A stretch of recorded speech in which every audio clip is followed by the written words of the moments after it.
4 October তাদের দুজনের প্রথম দেখা হলো।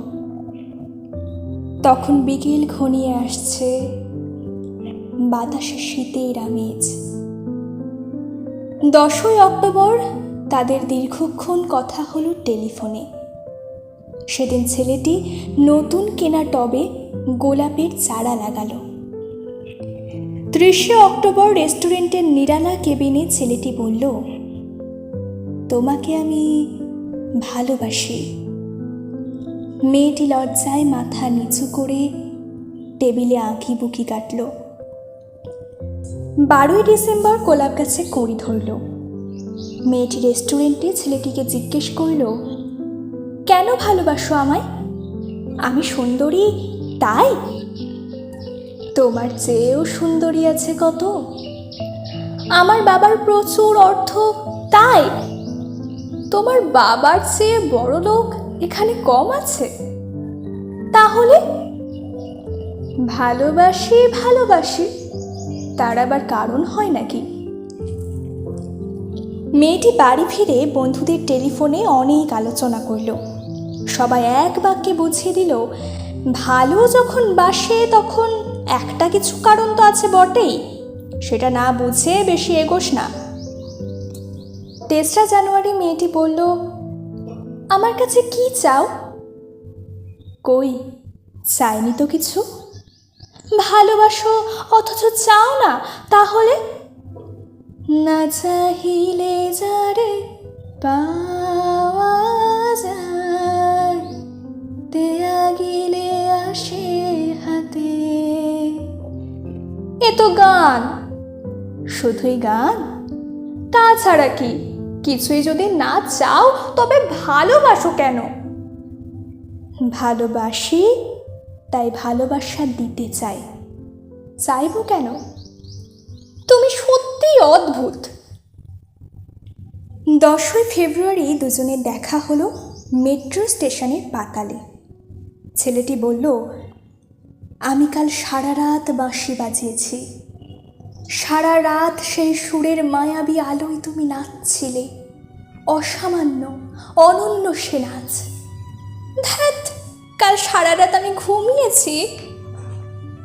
আমি কিন্তু তোমার নাচই দেখে গেছি সারা রাত। তোমার বাঁশি একদিন শুনতে হবে। 12 মার্চ ছেলেটি বাঁশি বাজালো। মেয়েটি শুনল। সময় থমকে রইল অনেকক্ষণ। বাঁশি যখন থামল, মেয়েটির 2 চোখ ভরা জলে। বলল, বাঁশি শুনতে শুনতে আমার ঘুম এলো আবেশে। আমি দেখলাম আমি নাচছি, মেঘের মাঝখানে তারাদের পাশে আমি নাচছি। আকাশে ফুলের গন্ধ। ডাক্তার আমায় বাঁশি বাজাতে নিষেধ করেছেন। সে কি? কেন?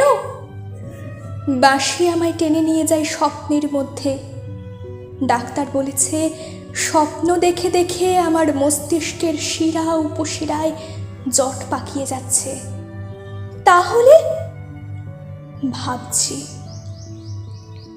16 এপ্রিল মেয়েটি বলল, আমার বন্ধুরা বলেছে তুমি খুব ভালো, অসাধারণ, কিন্তু তুমি সৃষ্টি ছাড়া, তোমার স্বপ্ন সব অর্থহীন। আমি জানি। স্বপ্ন টপ্ন ছেড়ে দিতে পারো না তুমি? না। তাহলে তুমি তো আমাকে হারাবে। তোমায় পাইনি তো কখনো। 5 মে ছেলেটির মস্তিষ্কে অপারেশন হলো। একটু সুস্থ হতে মেয়েটি এসে বলল, ভালো আছো তো? এখন আর স্বপ্ন দেখছো না তো? দেখছি আরো সুন্দর সব স্বপ্ন। তাহলে তো দেখছি অপারেশনটা আদৌ সফল হয়নি। বাড়ি ফিরে বন্ধুদের ফোন করল মেয়েটি। বন্ধুরা এক বাক্যে বলল, বাঁশি বাজানো, স্বপ্ন দেখা সবই ব্যাকডেটেড, সৃষ্টি ছাড়া। তুই আর লোক পেলি না? তুই এত রূপসী, তোর এত উজ্জ্বল প্রসপেক্ট। ভালো যদি চাস তাহলে শিগগির বিয়ে করে ফেল তোর দাদার সেই বন্ধুকে। উনি তো শুনলাম কানাডাতেই সেটেল করছেন। 7ই জুলাই মেয়েটি আবার জিজ্ঞেস করল, তুমি সত্যিই কি চাও বলো তো? তুমি আরো সার্থক, আরো সুন্দর হয়ে ওঠো, ব্যাস, আর কিছু না। আর চাই স্বপ্ন দেখতে। ও, স্বপ্ন তাহলে তুমি ছাড়তে পারবে না? না, তাহলে থাকো তুমি স্বপ্ন নিয়ে। 12ই আগস্ট গোলাপ গাছে ফুল ফুটল অনেক। সেদিন দুপুরে ছেলেটির মস্তিষ্কে আবার অপারেশন হলো। 13ই সেপ্টেম্বর ছেলেটি মারা গেল। 14ই সেপ্টেম্বর মেয়েটির শুভ বিবাহ সুসম্পন্ন হলো কানাডাগামী সেই পাত্রের সঙ্গে। 20শে সেপ্টেম্বর গোলাপ গাছটি হঠাৎ ঝড়ে উপড়ে গেল। সেদিন সন্ধ্যার বিমানে মেয়েটি হানিমুনে গেল। যাবার আগে বন্ধুদের বলে গেল, স্বপ্নের চেয়ে বাস্তব অনেক ভালো, অনেক মধুর। স্বপ্ন দেখে কেবল বোকারা। 4 অক্টোবর ছেলেটির মা ঝড়ে পড়ে থাকা গোলাপ গাছটিকে সযত্নে তুলে ফেলে দিলেন।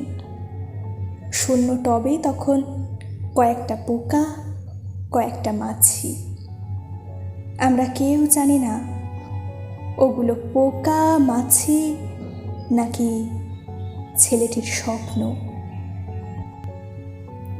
আমরা ঠিক জানি না, আমরা কেউই জানি না।